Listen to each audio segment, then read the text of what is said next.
Big win for this team, for this program. It's a great environment. Thankful to our fans. Notre Dame's a good team. We were, it was really competitive there with a few minutes left. We finished really strong, of course. They were really good a few minutes in the second half, probably until the 8-minute mark or so is when we spread it out. Our offensive rebounding down the stretch I thought was a huge factor. Our defense, our defensive effort, negating a lot of their three-point attempts and makes, of course, was a big factor. And then our assist-turnover ratio continues to improve, just making better decisions, slowing down a little bit, moving it a little bit. Thought we had really good looks early. They didn't go.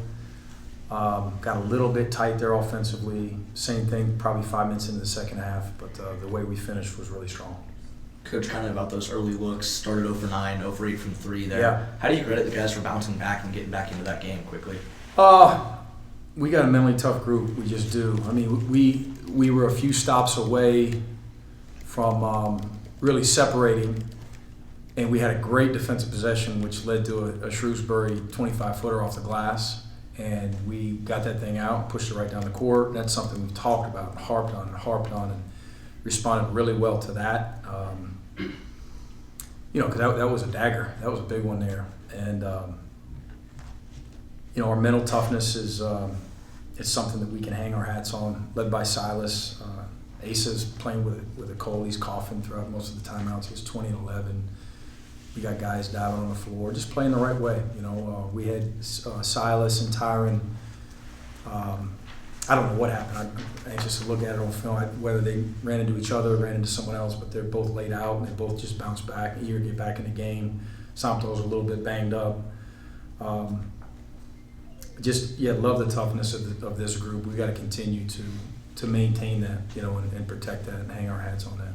Mentioning Silas, he had a career high 5 steals. Just what did you see from him tonight, specifically defensively? Yeah, all in the first half, right? And we talk about responses too. We had missed 3 after missed 3, and I liked our looks early. And a couple of those led to long rebounds where they had numbers in transition. And so those steals were probably a little bit more valuable than one steal. They were big potential swing points in our favor.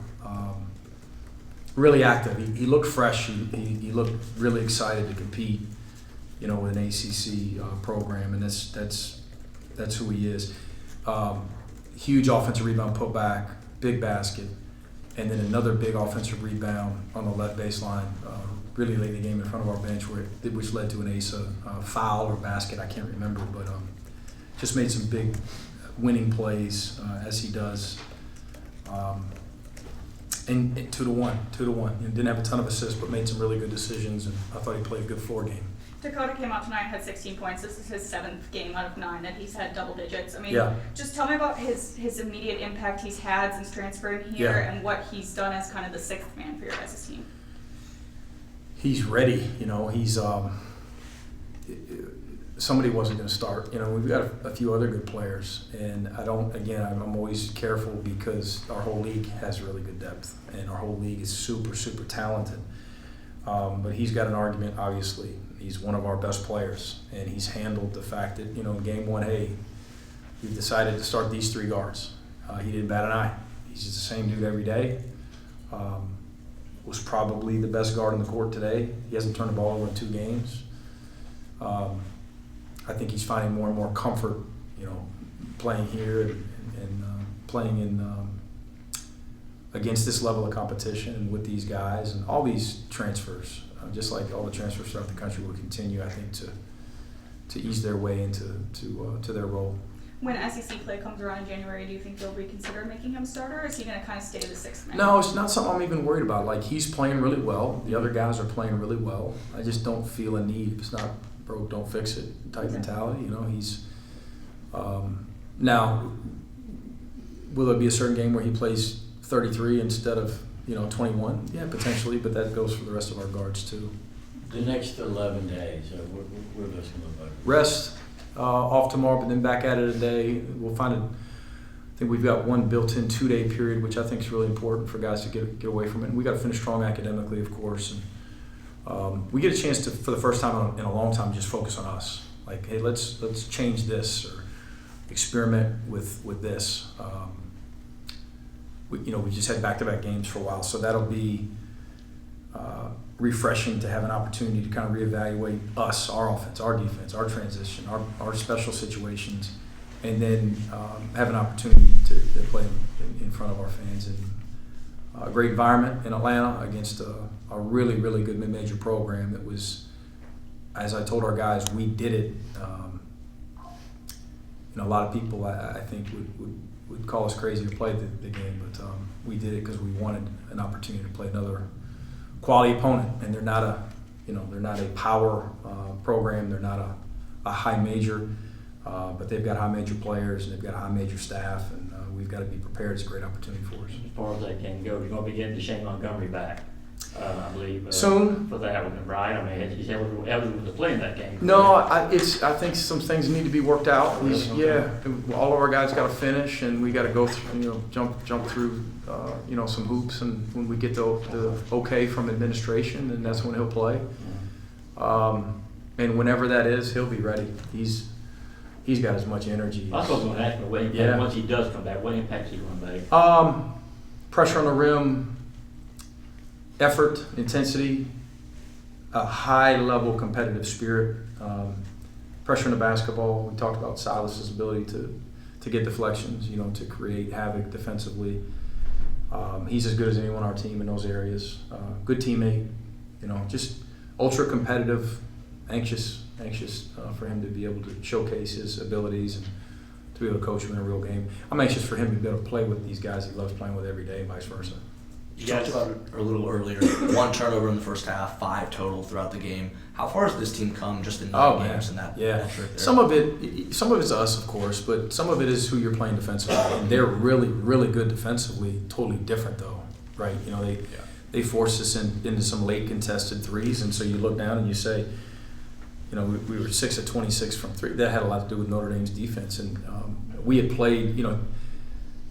I was telling somebody the other day, even the mids that we played have a high level of ability with speed and quickness and playing small to turn you over. Tennessee Tech comes to mind, Alabama A&M comes to mind. I'm probably forgetting a couple, and then we go to the Bahamas and play 2 of the best in the country in terms of turning you over. So I think we were 318, if I'm not mistaken, when I woke up this morning and checked the analytics in offensive turnover percentage, and that's not who we are. I don't think we're top 50 either, but we'll settle in there somewhere, and we'll continue to get better in that category.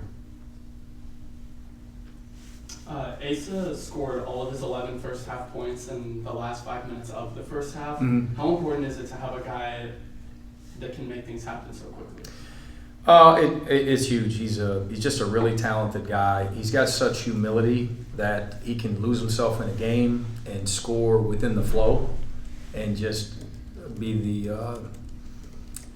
guy that catches a couple dump offs. He's relentless on the offensive glass, a great cutter, and he just finds a way. He scores them quietly at times. He doesn't practice as well. You look down and you look at the stats and say, boy, I didn't know he fell into that many points.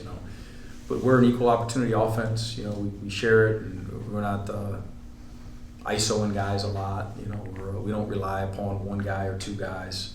We've got really good balance, and he's a guy whose teammates like to play with him for sure. Tyron plays 35 minutes in this game, and obviously you alluded to the injury a little bit, but how 7 assists, no turnovers, 7-0. Yeah. Plus 25. Yeah. So, how you feeling about that? And how worried were you there for a second? Yeah, both of our guys. Arguably our 2 best defenders.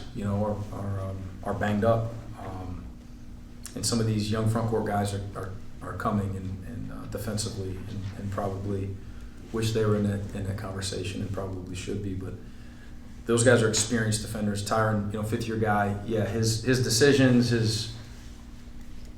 his comfort level, how he's settling into what we're trying to do offensively. All of these guys, and we'll continue to tweak some things, but Tyron defensively has been fantastic. He's just been really sharp. He's been really accountable defensively, really throughout the year, and he's a pleasure to coach. Got time for one more? Pizza time? No? The students really showed out tonight. How crucial is it to have a turnout and an atmosphere like that Yeah. for a matchup like this? Yeah, I'm glad you brought that up. I mean, we need it for every game. You know, we just do.